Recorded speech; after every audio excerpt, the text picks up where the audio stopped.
changed a little bit in my setup where I am. So I'm going to pull us off screen so that way you don't see this light and the shining light right through my face. Erik, buddy, good morning. Ready to rock and roll for NFL Week 6. We're at halftime right now of a Ravens and Titans game, and you and I still have plenty of games to break down right now and to get everybody all previewed for. So you got some parlay play action ready to rock. You got your DFS lineup set. You got some games locked in. You all set for Sunday? Ready to roll, man. Good Saturday yesterday, and hopefully you can keep it going. Okay, let's start with the Panthers and the Dolphins. If you ever want to follow along with us, we actually pull up the DRF Sportsbook betting lines, and then we go through them in order. If you're in the state of Iowa, you can actually sign up for a DRF Sportsbook account, and you can get a $350 match deposit bonus when you use the promo code FAST350. So, Erik, let's talk Panthers. Let's talk Dolphins. We've got Bryce Young. I believe he only has 2 passes of 20-plus air yards this year. You've got the Dolphins, who on the total opposite side of the spectrum, they have the best offense we've ever seen through 5 games. They set and extended the record for most yardage through 5 games. They have the 7 fastest ball carrying speeds this year by next gen stats, all by Miami. So the 7 fastest ball carriers this year on any play have all come on the Miami Dolphins team. Shane, Mostert, Hill, all sorts of different players. They've got speed demons all over.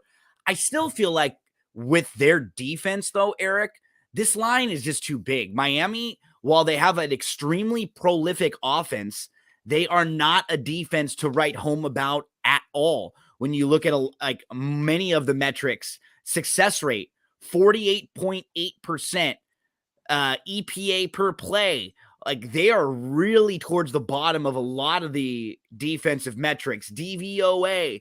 I just feel like this is ripe for a backdoor type cover. I would lean Carolina at anything once you started getting in the 14 range. Yeah, I played the 14.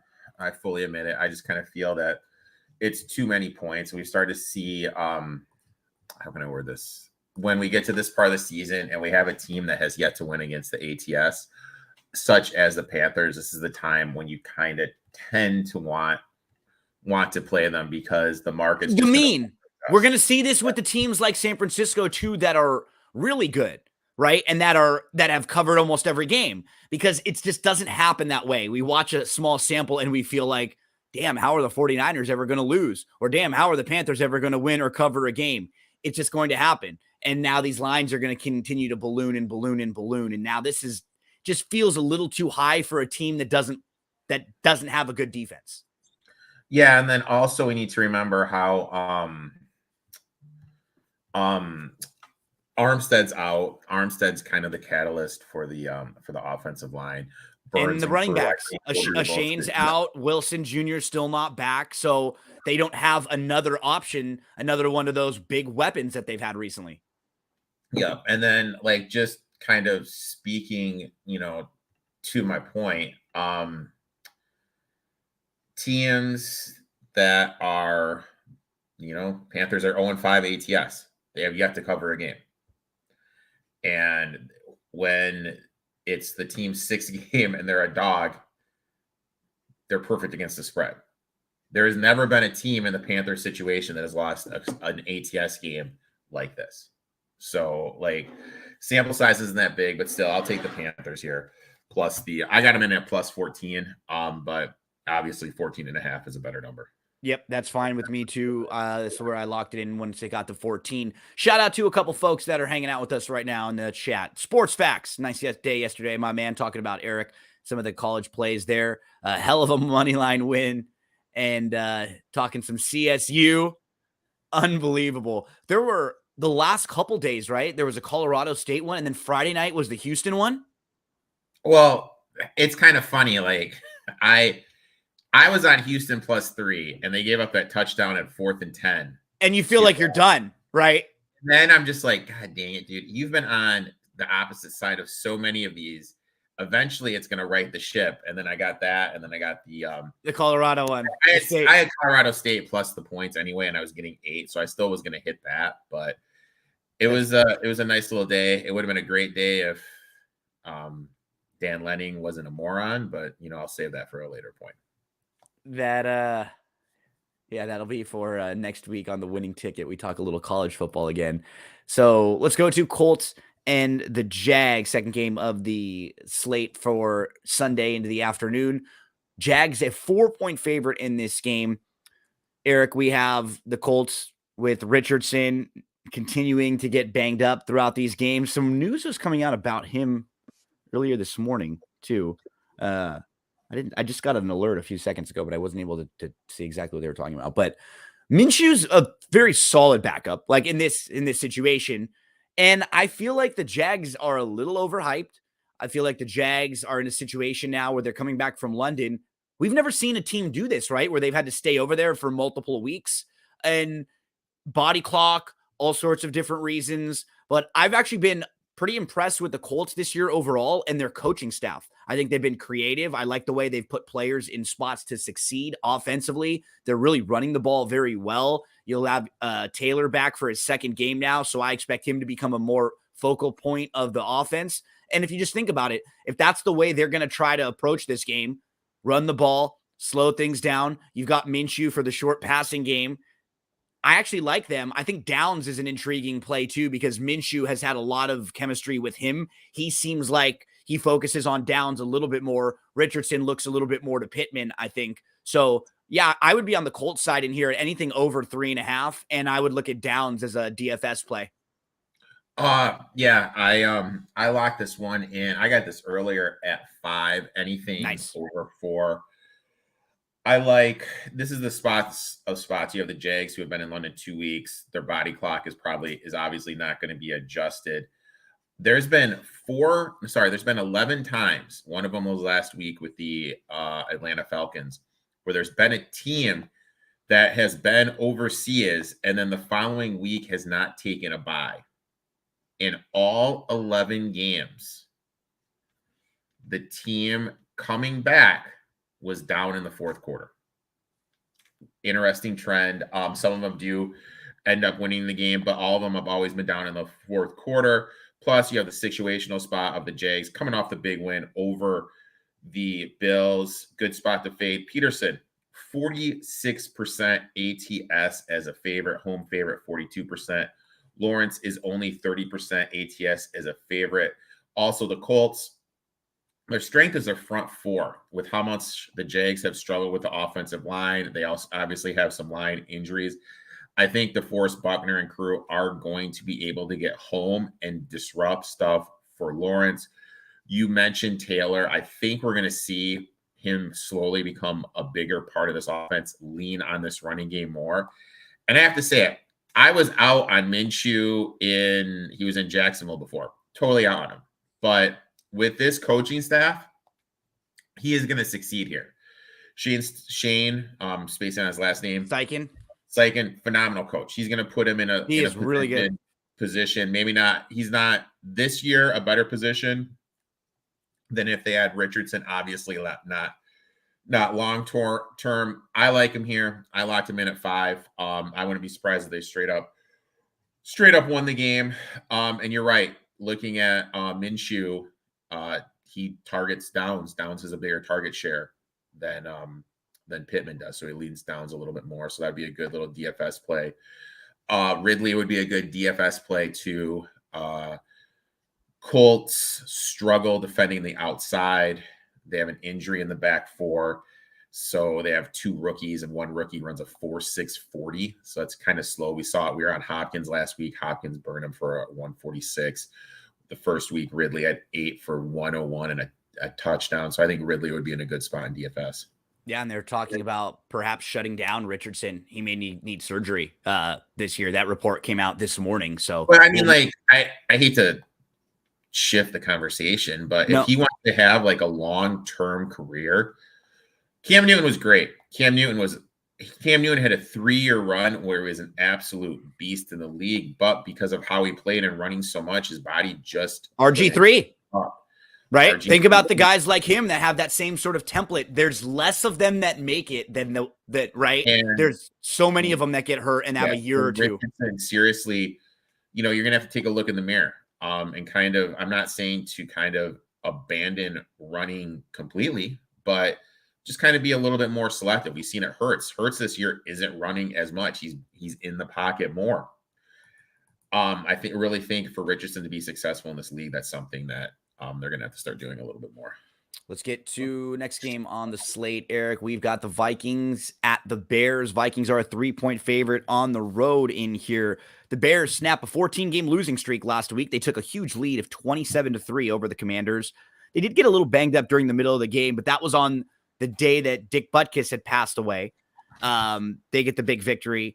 The star of that game was DJ Moore. He had his third game with 100 yards receiving in the last 4 weeks. Fields was 4th in EPA per pass on the week. He was only 19th in success rate, but that's fine, Eric. Like, if you're this coaching staff, you got to understand Justin Fields isn't going to be like we were talking about with Minshew, right? He's not going to be that type of a quarterback. He's going to be more of a downfield, take some shots, get a couple PIs, right? That's how they should play. A little bit more aggressive, push it a little bit more. Exactly. Big plays, and then it'll open up the running game a little bit for them. And they were number 1 in EPA per play last week. And you know what? After the last 2 weeks, this offense is now number 10 in rushing DVOA, number 5 in rushing EPA, and number 10 in rushing success rate. You got the Vikings, who they're super average, like in every metric. That was like the nicest thing you could have said. Right? I know. Super average. They're like below average in every metric. There's nothing that they're good at, right? You really look at them and you're like, wow, they don't really do anything fantastic. And now they're going to be without Jefferson for a while. So it's something that it's going to be interesting. Like, they're talking about maybe shutting him down. Like, I know. And one thing we talk about a lot too is I think Addison's very good. I mean, he did a great job at SC, and I think he's a super talented receiver. But is he ready to be a number 1 right now? That's going to be a lot different. But it's for fantasy's purposes, I'm like, they're keeping him where he is. They're not putting him to the X where Jefferson ran out of. And this defense is miserable for the Bears, right? Osborne is the guy that is sliding over and playing where Jefferson played. So if you're going to target someone, like, I'm pretty heavily invested in Osborne for DFS. I kind of think everyone's going to go to Hawkinson, to go to Madison, but this offense is designed for Cousins to have his first look to the X, and the X is going to be Osborne, so he's still going to go there. So I would really lean, if Osborne and DFS, I'm really heavy. I do have one bet in this game. The one bet I did do, it was a player prop. I took Alexander Madison over 14.5 receiving yards. Bears give up the most yards receiving to opposing running backs, 66.2 yards per game with an 84% catch rate.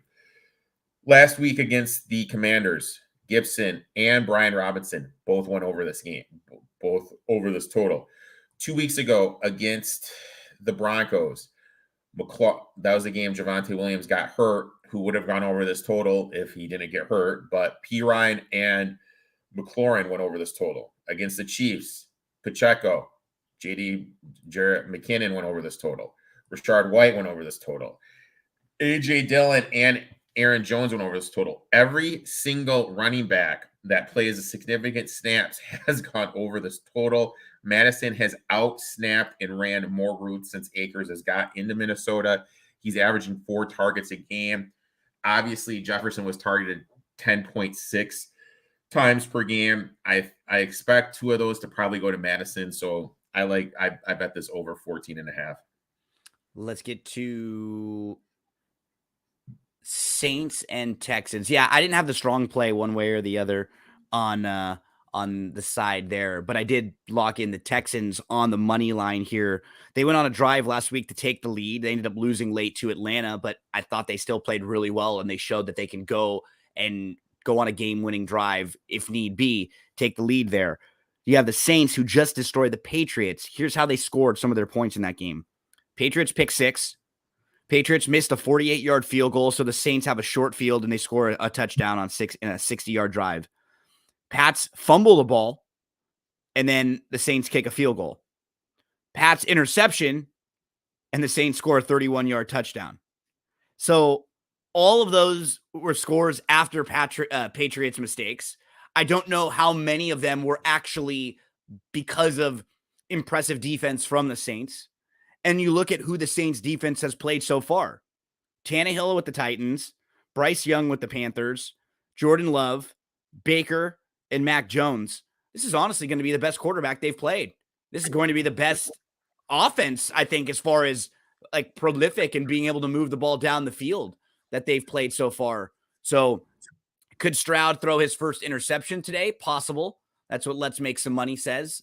I still think it's a really nice spot for the Texans on the money line here. I played them plus. I mean, if you're getting, sorry, go ahead. Yeah, no, please.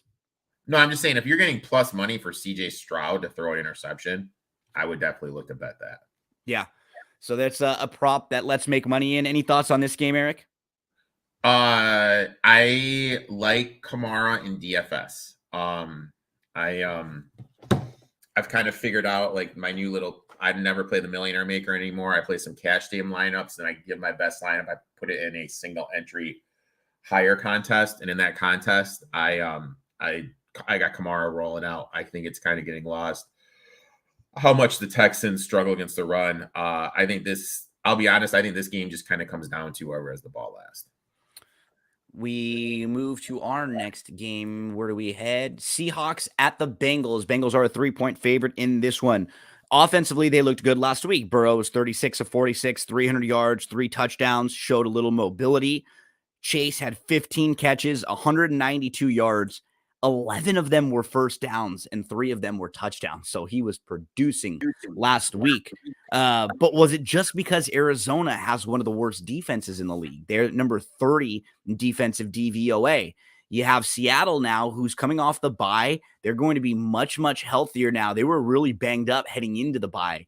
And they're quietly pretty good this year in a lot of the metrics. They're the number 8 team in DVOA. They have the 8th best offense, the 14th best defense. I think they're pretty solid here, and they should be able to move the ball fine against the Bengals. I don't have a lineup and, play this with both hands opinion, but at 3 or above, I would lean Seattle here. I got nothing. I kind of look at it like this. What did that win do for the Bengals? Bengals really not much for me. Again, well, I know, but mentally, like what it No. Yeah, no, exactly. What was their mental thing? Because the big thing was we kind of saw their offense struggling. We saw their defensive line, DJ Reader and et cetera. You can kind of watch it, and their effort compared to last year wasn't there. Now, kind of since Burrow's healthy, the offense is moving around. Is that defensive line going to take advantage of what Seattle has in the trend on the offensive line? They are a little bit banged up. Seattle does struggle against wide receivers. So, I mean, we could see Chase have another big Jamar Chase type game. Seattle is coming off the bye. Carroll is good off the bye. Andy is good off the when he is a dog. But this is another game where I really don't want anything to do. Like, I have to see, like, was that the norm now for the Bengals, or is that just taking advantage of the Cardinals? And I'm not this high on the Seattle team. I think defensively they have a lot of holes, and I really don't like their offensive line, and I'm not a Geno Smith guy. Question that came. I like that you added Smith and you didn't say I'm not a Geno guy. Thank you. I appreciate that. Thank you. Said, what are your thoughts on the Lakers? I think they will struggle. Like, why would you think they would struggle? They look fantastic right now in the preseason. And I don't know, like they were really good at the end of last year. They were the second best team in the playoffs, and they have everybody coming back, and they're even better than they were last year. Like, I know your handle is I hate the Lakers, but if you're going to come with us and give us why will they struggle? I think they will struggle. I like my Clippers. So the Lakers, who actually played well last year and have a reason to be better, you don't trust. But the Clippers, who are hurt every year, you do trust. And you give me no reasons at all. I come on. Like, come on. Give me some reasoning. You can't come at me with the I hate the Lakers post. Tell me they're going to stink after they've looked fantastic in the preseason. Like, they've looked really, really good. Austin Reeves is going to take that next step forward this year. I think for the Lakers, what they really need, like, and no, and all joking aside, they need one defensive big man. That's what I need to see from them a little bit more, because right now they have Anthony Davis and then they go to Hayes and Christian Wood. So they don't have that just traditional big man who's going to get you some rebounds, who can block a shot, who can just play deep. Like, honestly, you know who they need right now, Eric, is like a Dwight Howard type guy, right? A guy who can come in off the bench, like a big body they can throw at Jokic or some of the big guys. That's what they need. I think they'll be top 4. I think they'll be like third or fourth in the West this year. And yeah. So I hate the Lakers doesn't trust AD to stay healthy, but he likes the Clippers. Do you see where I get mad as a Laker fan here? You don't trust the guy who made it all the way through the playoffs last year, but you do trust Kawhi and Paul George. Get me out of here. I hate the Lakers. Get me out of here. I hate the Lakers. More film on Reeves. Reeves looked incredible in the Olympics and in the international stuff. So, Laker haters. Okay, Eric. I have tried to be a 49ers. One quick thing, though, is we saw it with Holiday and, oh my God, Middleton. They went over there after a deep run, and they did struggle a lot the following season just because they were tired. Yeah, I could see that is a lot of basketball. My only counter to that would be, I think when the guys get older and older, it's worse for them. I think for the younger guys, it could actually be really helpful, like for Austin. I think he leveled his game up quite a bit, just sort of playing against those better players. I could completely agree with you. Where I think it might hurt him could be later in the year. Like if he's struggling deep in the season, or if they have a big playoff run and Austin doesn't look like he has like legs. Actually, that happened a little bit last year for him too, in like the middle part of the playoffs. And I think it was their second series. Austin's legs were really, you could see they were really heavy. He wasn't getting much jump there. But yeah, I mean, what's nice about this team, even without Anthony Davis and LeBron having to play as many minutes, that's why they invested in Rui. You've got Reeves. You've got D'Angelo, who's looked really good. D'Angelo got a lot of crap for what happened in the playoffs. He's a very good regular season player. You know, things change a lot when the playoffs happen, but he's one of those guys that can really get you there. I think some of the younger players too that they have are a little bit better than people may know, with like guys like Max Christie and stuff. So no, this isn't a basketball show, but we had a couple questions, and basketball season's right around the corner. We just like 9-10 days before the first few games. Eric, let's go to the 49ers and the Browns. 49ers are 5-0. I don't think they are quite as good as they've looked overall, meaning every team is going to have some warts. Are they one of the best teams in football? Absolutely. But I still think they're vulnerable in some spots. They just haven't run into a team or the types of teams yet that can attack them. On paper, Dallas should have been able to move the ball more on them, but Dallas's coaching, you just have a hard time trusting when they step up in class and have to play against other, tough teams and other good coaches. I want to play this game so bad, Eric. I really do. I just don't know if I can get to PJ here. That's what's difficult for me. I can see the Browns defense making life difficult on Purdy, making life difficult on the 49ers, but is their offense going to be able to take off any pressure from the defense at all? I got from someone I trust immensely telling me that Watson was healthy enough to play.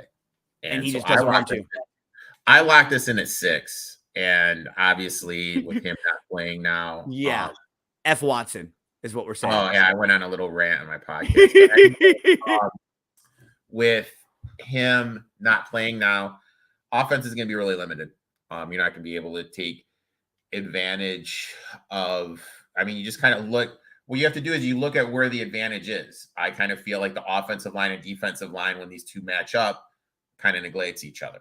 The linebackers that the 49ers have kind of take out the middle of the field wide receiving issues. But I do think Cooper could have had a game. I think Cooper was in line to have a good game. I think Moore could have had a good game against the secondary. Completely agree, because you can attack the secondary. You really can, especially on the outsides. That Dallas just their offense isn't doing that at all this year. Their offense is so dink and dunk. They don't go down the field whatsoever. You know who was doing it? Arizona. Arizona was attacking them deep on the sideline, and they couldn't stop them. You just have to be consistent with your attack. And even running the ball, like you can run the ball sort of at San Francisco. You just have to be able to take some of the pressure away from their defensive front. And because I mean, in my heart of hearts, what I really wanted to happen was them lose this game, and then I could get some value on San Francisco lock in the future because they look damn good. I mean, they look better than I thought. You got to give credit to the only thing that scares me though is that you don't want to look this good in week 5, right? Like if we were 10, if this was week 15 with San Francisco, because you almost feel like you don't want to peak this early because you feel like there's some injuries coming, right? McCaffrey, we keep talking about like how many times. Got to be Shanahan. By I'm referring to Shanahan. He's got to be a little bit more careful. Obviously, I completely agree, man. I don't running CMC McCaffrey into the ground.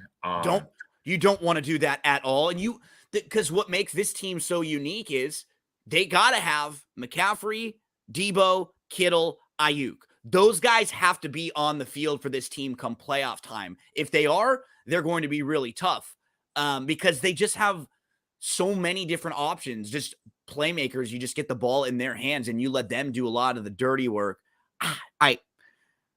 I'm never going to be laying points with San Francisco very much, right? Because it's just not the type of gambler I am. But this is one that I'm going to be staying away from. I wanted so bad. Cleveland was one of those teams on their roster, on the schedule that I had circled, and I just wanted to let them know. Yeah, I gave Cleveland out on my show that I do earlier in the week just because like the line had ballooned up to 6. I had from a credible source. I thought. And could you imagine if you're sitting there with Watson, you win and you paid all this money for that guy, guaranteed money. You took the reputation hit because the guy was a bad dude and had this awful like publicity after what he had done. Then when he comes back, he's not even been good at all. Last year he was bad, and then this year he wasn't very good to start. And now you're in a situation where it's like, you've got guaranteed money. What are you scared of? Why aren't you playing for us? We've already given you a bunch. And now he's worried about risking injury or who knows what. Just does not seem like a guy I would want to be leading my locker room. Yeah, I agree. Erik, let's go to our next one. We go to Washington at the Falcons. So the Falcons are a slight 1.5 point favorite in here. You and I both were very high on the Falcons this year overall, locked in a couple of their futures. They're 3-2 now, and a lot of it was because their schedule early on in the year seemed like it was light. And I really liked what I saw from them last week offensively, where they finally kind of took the kid gloves off of Ritter and they let him actually have a game as a quarterback where he really threw the ball. It was sort of a pressure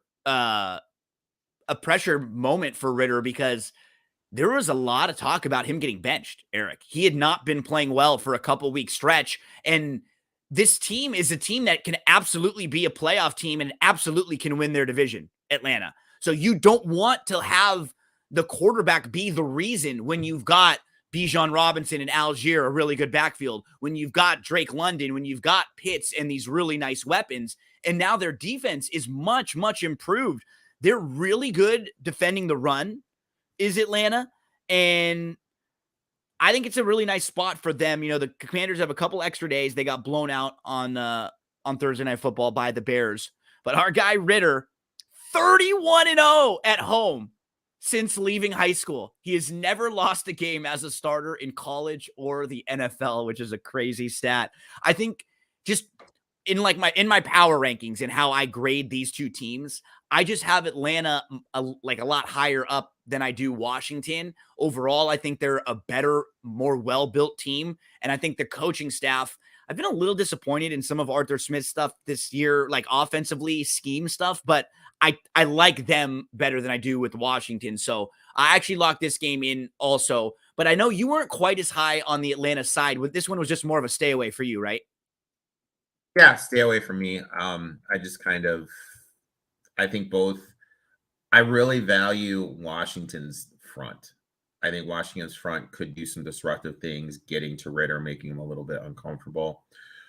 Don't really trust the Sam Howell to make some plays, but I do think this game is some sneaky DFS gold. You mentioned DJ Moore earlier. Who did DJ Moore play when he had his 8 reception for 230 yards, 3 touchdowns? Played the Washington Commanders. And we have Drake London sitting at a robust $4,000 on some sites. So I think Drake London is kind of like a sneaky play in terms of DFS. Also, I like Logan Thomas. Logan Thomas is actually second on the Commanders in targets per game, which is absolutely mind-blowing. Howell, the one knock on Howell that I've noticed is he's a one-read guy. He just locks on whatever the first read is, and he just throws it to him. With the man coverage that the Falcons roll out, their weakness is defending the tight end. I think Logan Thomas could be in line for a good day. I have him in some DFS lineups as well. Where do we head next, Eric? Patriots and the Raiders. I locked in the Patriots at +3, just the lowest that the Patriots are right now from a value-based standpoint. They get crushed. We hear the rumors all week. Should the conversation all week, should Belichick be fired? Is Belichick done? We've seen Mac benched a couple times. They lost 34-0 to the Saints. They only gave up 300 total yards in that game. It wasn't the defense's fault. I went through all of the reasons why the Saints scored just a little bit earlier. It was the offense's fault. The offense kept turning the ball over. And this Raiders defense isn't close to as good as the Saints defense. So the offense should be able to move the ball a lot more. I think from a value standpoint, you won't get the Patriots probably any lower than right now. Since the Raiders come off a win last week, they're actually coming off of kind of a high value point. These two coaching staffs know each other really well. So if you're telling me you're going to give me a team that I think is a better team overall as a dog with staffs that are familiar with each other, that know each other, I think of all of the units, the unit I trust the most is the Patriots defense. They're still 12th in DVOA. They're still an above average, probably a top third defense in the league.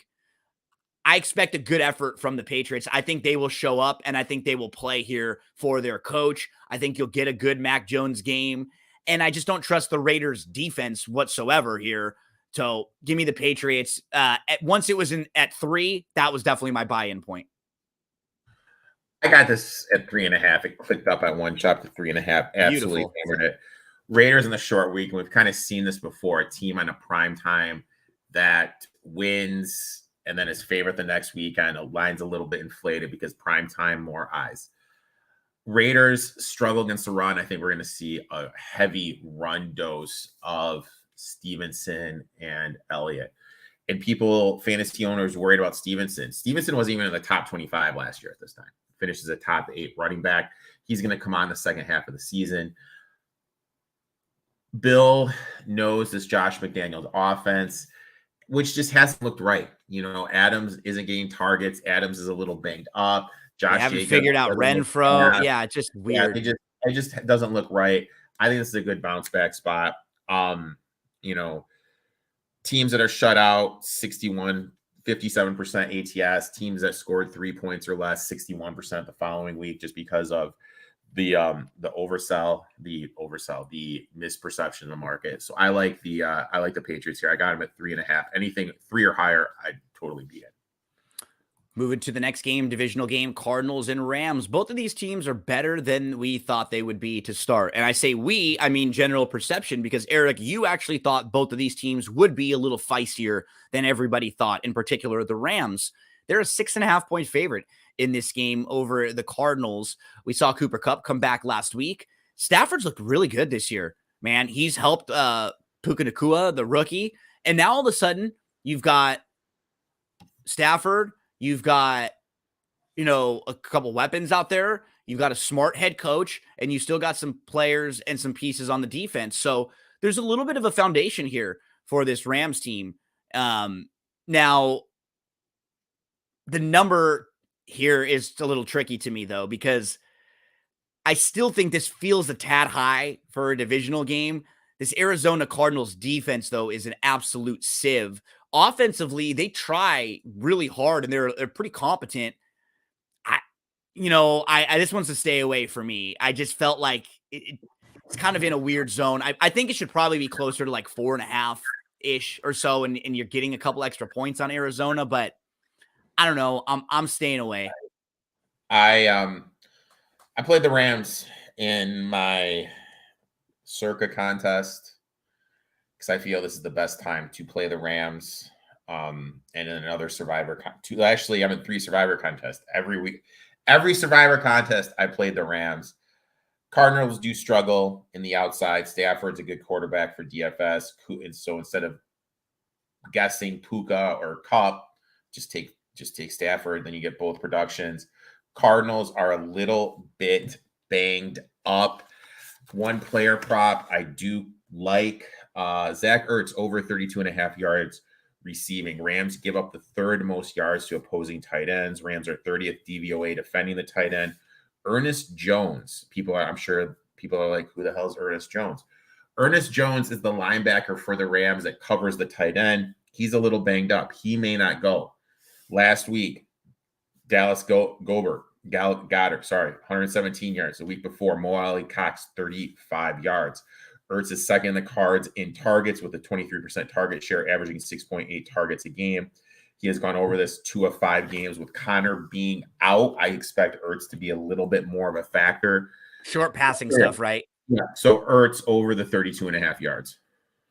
Yeah, I saw the stuff with the pick 6 situation from yesterday. I always just, there was like wrong increments that were allowed to wager on a pick 6, and so everything got muddled. And it just all I will say is someone who's loves horse racing. I've worked in horse racing almost my whole life, and I'm a big fan of it, and I'll always be involved and play the races in some way, shape, or form. The tech, like, it just nothing surprises me. Nothing surprises me with that kind of stuff. The technology, the leadership, the way stuff is run, it is so poor. It's a lot like how baseball and kind of hockey are if you're a sports fan and you kind of know how the commissioners sort of run those leagues where they're just behind the times. They're not like you kind of look at the NBA versus and how like much more modern they are and how much more like player friendly they are. And horse racing is just so the opposite. Like the customers always seem to get screwed the most, and like, nothing ever surprises me whatsoever. One other comment: don't hate me for my Clippers love. They are my team. Oh no, I don't hate you for your Clippers love. I just hate you for I don't hate you. I just hate that the angle that you gave for your reasoning. Your reasoning was that Anthony Davis wasn't going to stay healthy, but you thought the Clippers would. That was my only point. And I would agree with you, if the Clippers ever do stay healthy, they're a team that you don't want to run into in a playoff series. It's just, can you trust them to get to a 7-game series in April? I don't know. I got to see it. I've seen LeBron and AD get through tough series together and win a title. We've never seen that with this Clippers team. It's already been like 6 years, and I think they've won 2 conference final games since they made all the big trades for Kawhi and Paul George. I thought it was pretty cool. Like, there was a fan that was in the stands, and I feel like there's certain guys that get an unwanted flack for no reason. I kind of feel one of the guys that falls in that umbrella is Russell Westbrook. Sure. And this guy was wearing all these jerseys, and like Russ went out of his way to meet him. He was a kid. It was a pretty cool story. Russ does that like a lot like that. And you know what? There's a common perception of Russ, because if you don't know Russ, or if you kind of meet him in the wrong time, the wrong moment, for the Lakers for example, like the marriage between Russ and the Lakers was never good. It wasn't good when it started, but we could sense it wasn't going to be good when it started. It kind of felt different with the Clippers. Like the Clippers needed the type of player that Russ was, kind of needed a guy with a little bit of oomph. They don't have a whole lot of alpha dog personalities in the locker room, right? Like Paul George and Kawhi are a little more passive. I think they needed a guy like Russ, versus in the Lakers locker room, you already had LeBron and you already had ball handlers. Russ was a little bit extra. I think he's Like, I think he's a little misunderstood, honestly, and I still think he's a bit underrated now. He went from being really overrated to kind of being underrated really quickly, did Russ. He can still help you. You just don't want him to have the keys to the castle, right? That's the problem with him. Like, can you rein him in a little bit, you know? Yeah. And then I misquoted 31 and a half. It was 31 and a half for Zach Ertz. Real quick thing, like, now granted, my horse racing knowledge is minimal. I have not bet in a horse race since Del Mar in August, so I'm really far out of the game. But I will say this, I think a lot of the issues that horse racing has are going to keep being an issue until there's one governing body. Yeah, and there won't ever be. And there won't, and that's the problem. And they won't. That's like, things that will help, but the people just won't do it because it'll end up hurting their bottom dollar just a little bit. It's one of those things where, like, you need to invest in something that might be a little bit worse for your immediate bottom dollar, but better for your long-term growth and your long-term stability. And they won't do that ever. Like, everything has to be in the short term and the immediate gains. You can't show a whole bunch of losses. And so you're just never going to be able to put your correct foot forward, and that's what's frustrating with horse racing, is every time it feels like they take a step forward, 2 steps back very, very quickly. And just a bummer for bettors when weird stuff happens a couple weeks out from the Breeders' Cup, because the Breeders' Cup is just a few weeks away right now. Eric, let's get to your Lions at the Bucks. The Lions right now are the number 3 team based on DVOA metrics. They look like one of the best teams in football. They look well balanced. They have the number 4 ranked defense, the number 3 ranked offense. They have good line play, both sides of the lines. Their quarterback has played very, very well. Their coaching staff, their offensive coordinator is one of the best in the league. Very, very creative. They showed last week, they ran that play, the same play that the 49ers ran to get the touchdown to Kittle for the tight end pass play, but the Lions ran it earlier in the day. Keep in mind, this is a Shanahan guy, disciple too. Like, he's got a lot of that in him. He's got a lot of that. So I thought this was one of the trickier reads to me because of what I'm saying, right? Because the Lions right now have become a really popular team. People have seen they're very good, and it's a wide open NFC. And, like, especially in the NFC North, they feel like they are hands down the team to beat there, that should win the division and should maybe even get a bye if they can, stack up wins in that division. But then you got to go on the road. You play a team here that's coming off a bye, that's been able to prepare for you. This is a tough spot for the Lions here. Yeah, I took the Bucks plus the 3.5. Goff outdoors is a favorite, 40% ATS. Goff struggles outside completion percentage down. Big injury for Detroit. Mosley out for the year with a ACL. Gardner Johnson already out with a torn pec. Now Brian Branch, it was announced on Friday, is out. This means Will Harris, who is one of the worst DBs in the NFL, will be defending the slot, lined up against Chris Godwin. Laporta, Schefter tweeted out a little while ago, looks like he's going to play, not going to be 100%. Amon-Ra St. Brown coming back from injury, no Gibbs. Lions have some offensive line issues. They're just a little bit more banged up. The Bucks, great pass catchers. I think they're going to be able to match up against the Lions, who have a struggle in the back four. The back four is banged up. And when you're relying on replacement level players against Mike Evans, Chris Godwin, you can exploit that. Baker Mayfield has looked better. He came out and he said, look, Sean McVay was the first person ever to look me in the eyes and say, this is why I suck. And he said, I really needed that. That's great. That's great, right? And you have seen him get better. He doesn't force throws. He throws stuff away. Just kind of is maturing as a quarterback later on in his career because of that time he had with Sean McVay. I'm not saying the Bucks will win the game, but seeing this plus 3.5, I got a 3.5. Even at 3, I'd still play it. Here's why you suck. Just like I just love that conversation being had. Baker, you suck, man. You're trying to throw on the run. You're trying to do that. I thought that would be great. This is hilarious. Too. I don't even get me started on this one. Let's make some money. I've worked on TV networks. I've been in control rooms where like you can call certain tracks and just ask them, hey, look, can you guys hold your race for 2 minutes? Because then we'll put it on our TV and we'll give it a bunch of coverage and you'll make a bunch more money.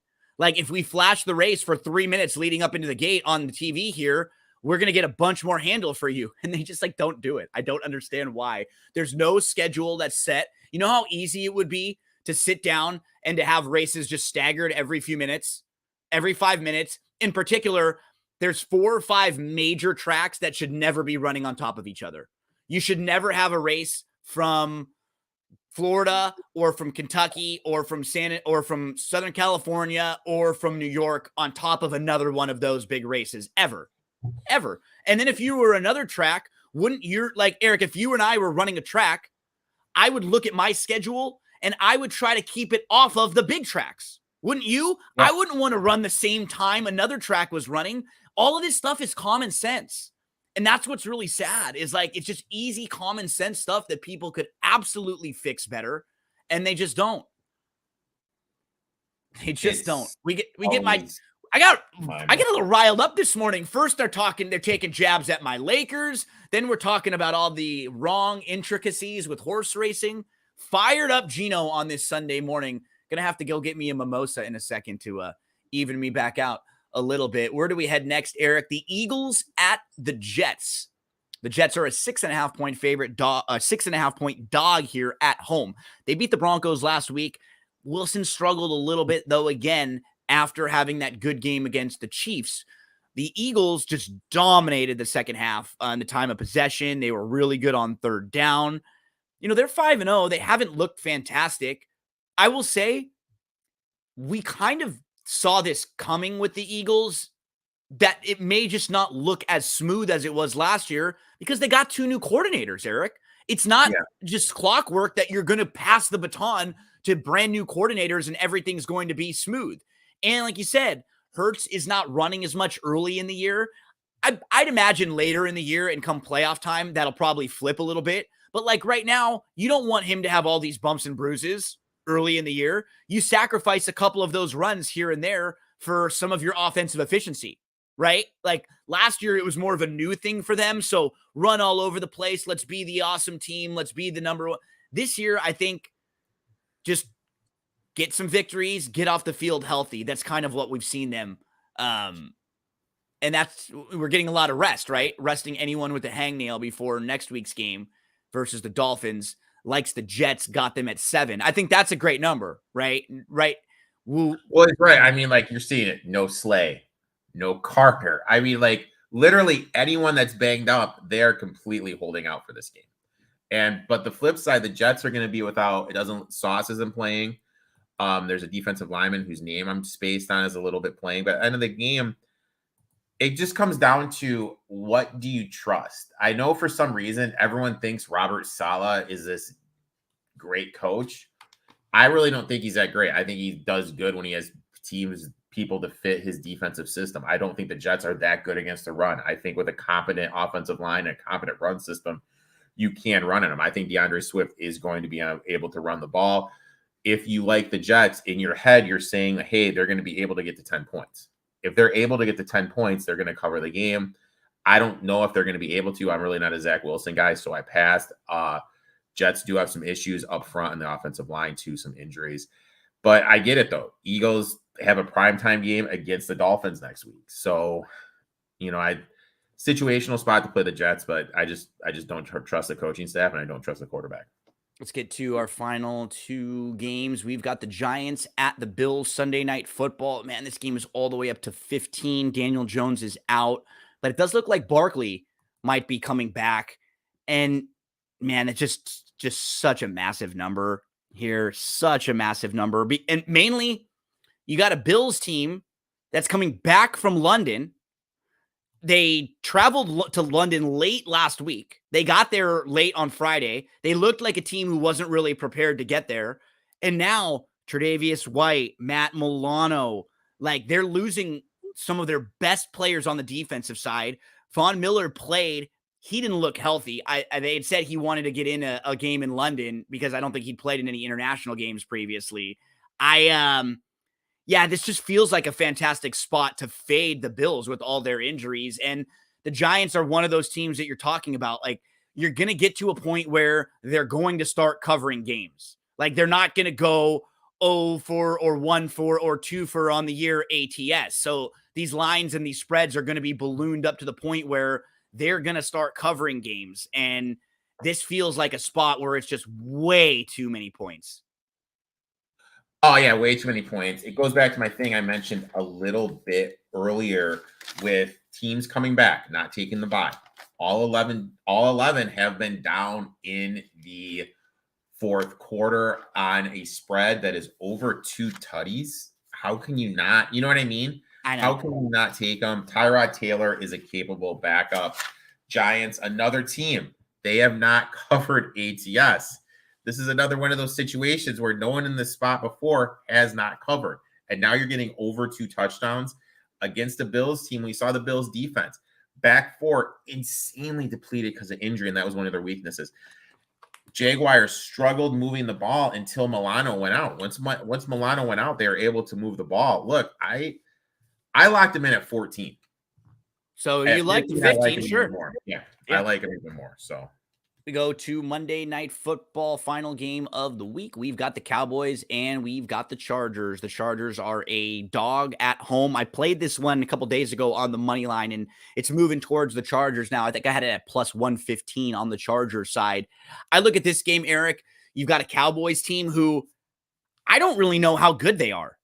They've beat up on some bad teams. Their offense, honestly, is not very good.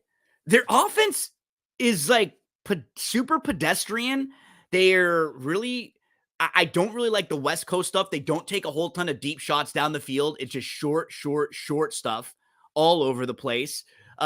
Defensively, they're even a little depleted right now with some injuries. They're kind of like a bully. They beat up on the teams that they're a lot better than.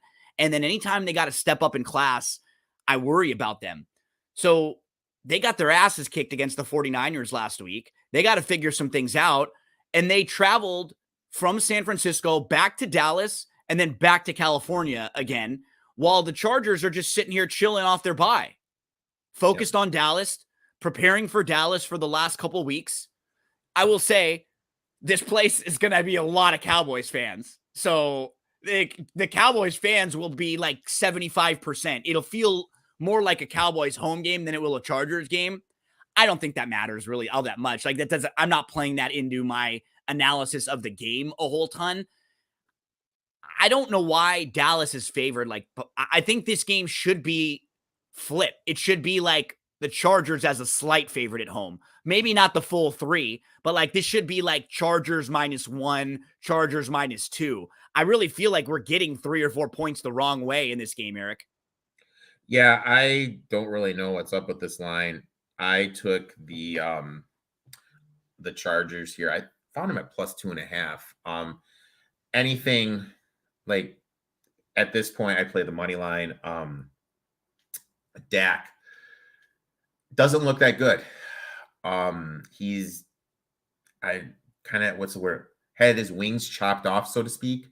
You know what I mean? He doesn't look as free as he does. Well, it's a total reaction to what happened last year, where he turned the ball over so much, right? Because last year he led the league in interceptions. Like he had more freedom though last year. 100%. It was like they overcompensated and they overcorrected too much the other way. You know, it's funny. It's almost exactly like what Brandon Staley did as a head coach. Remember, in his first year, he was all like, go for it on 4th down. And then last year, he flipped the other way and he did the opposite. Dak's kind of been that way the last 2 years. 2 years ago last year with Kellen Moore, they were such more of a down the field offense, but because Dak turned the ball over, I think it got inside of his head that I can't do that. we've got a good defense. I've got to be a guy who's like more of a game manager. The problem is there are some games where you do have to let loose, where you do have to take off the shackles and go. Man, I've been really disappointed with him overall this year, and I completely agree with you. I'm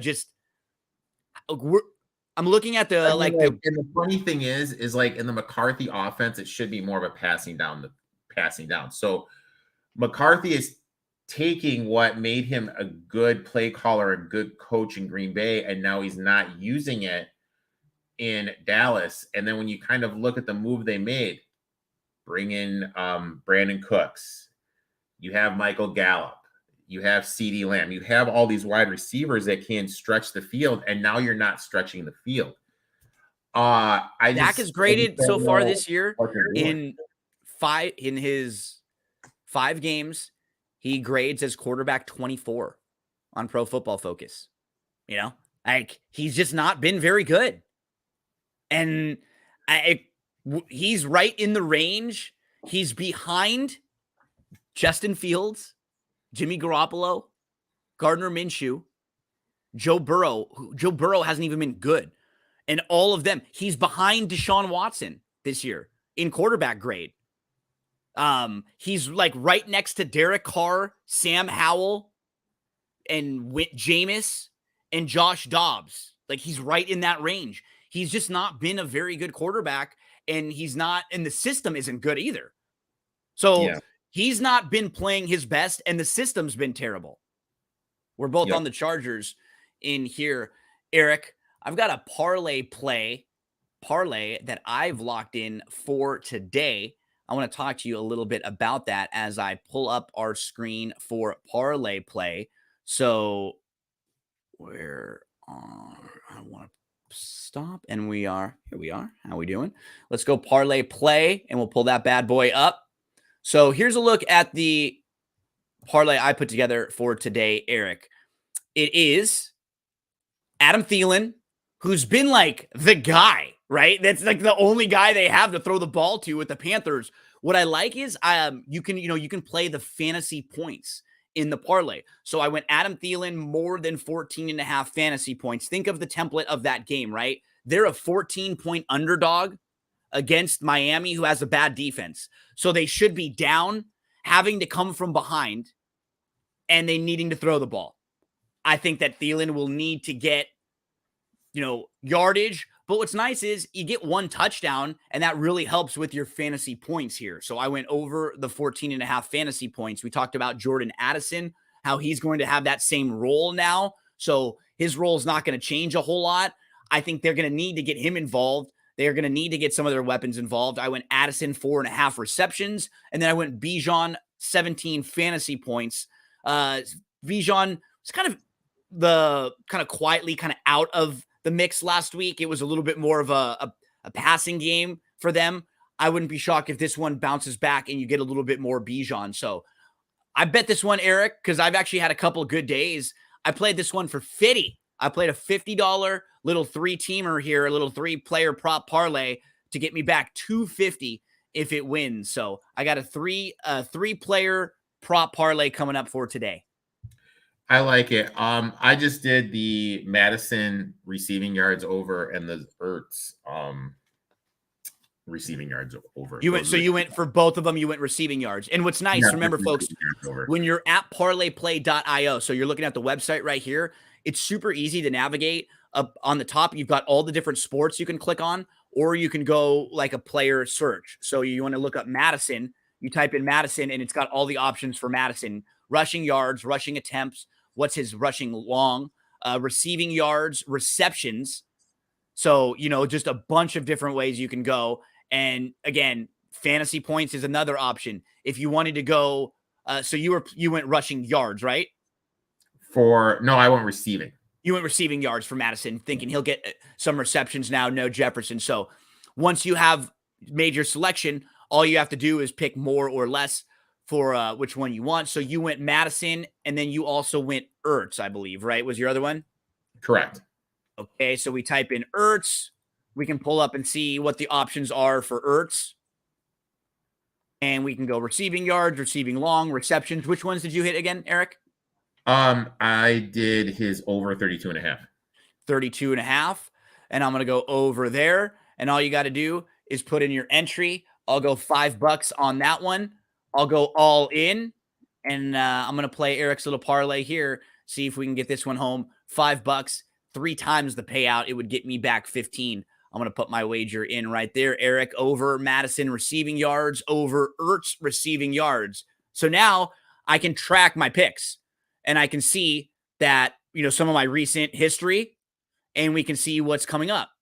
So I've got 2 that are active for today. I've got my 3-player parlay right here. If it wins, it'll get me $250. I've got Erik's little $5 parlay. If that wins, it'll get me 15. But we can also play in the free game, Erik. $150 in cash prizes each and every week. And all you have to do is select on the metric where you think each of these props are. So Derrick Henry was involved in one right now. We have Terry Mack coming up a little bit later, Trevor Lawrence. Every week there's a free option for you. Mm-hmm. So, if you're looking for some action, you can get involved each and every week. Yeah, it's a good site. What promo code do we want to use for anyone who's NFL Betting Blitz for those watching on YouTube? Link to that is in the description. NFL Betting Blitz. Good luck to all of you out there today, NFL Week 6. So, Erik, you and I will be back a little later this week. We usually record Wednesday night for my podcast. Then your podcast will come out Thursday into Friday. Friday, we have the winning ticket where we go over college and NFL. You've been doing a lot of college tailgates with Chase and with XFL Jim. I've seen that. I saw you guys talking a little bit on Friday and on Saturday. Then on Sunday every week, we have this show right here with NFL Betting Blitz. So, hey, no shortage of content out there each and every week. We're always trying to help everyone out. We always like to share the knowledge that we've been given. Because, Erik, you know what? We've been lucky. We've had some smart people help us out throughout our lives and kind of show us and teach us some things. And so I always try to help just pass some of the information on that I've been lucky to learn, and hope we can help people out there make some money and create some value. Anytime anyone has any questions, Gino and I are always easy to get to. Always here to help. Make sure you use Prize Picks. Great place. A lot of options. Plus, they have like NBA, hockey. They had the video game stuff too. It looked like. Oh, so, yeah, esports. Yeah. So a lot of good stuff. So make sure to check them out. Use that promo code because it helps Gino and I out a lot. NFL Betting Blitz right here with Parlay Play, the website parlayplay.io. Check that one out. Good luck. Bobby Thomas, thanks so much for hanging out with us. Sports Facts loves Mingo in DFS today. Thanks so much for hanging with us. I hate the Lakers. You know what? I appreciate you interacting with us, and I look forward to the next few months going back and forth and us talking trash to each other, Lakers and Clippers. So always check in and always have a comment here because I always want to hear from you. Let's Make Some Money was talking about everything that happened with the horse races over the last few days and the wagers there. So thanks so much, guys and gals out there, for being part of the chat. We love hearing from you, and we wish you all the best of luck on this Sunday.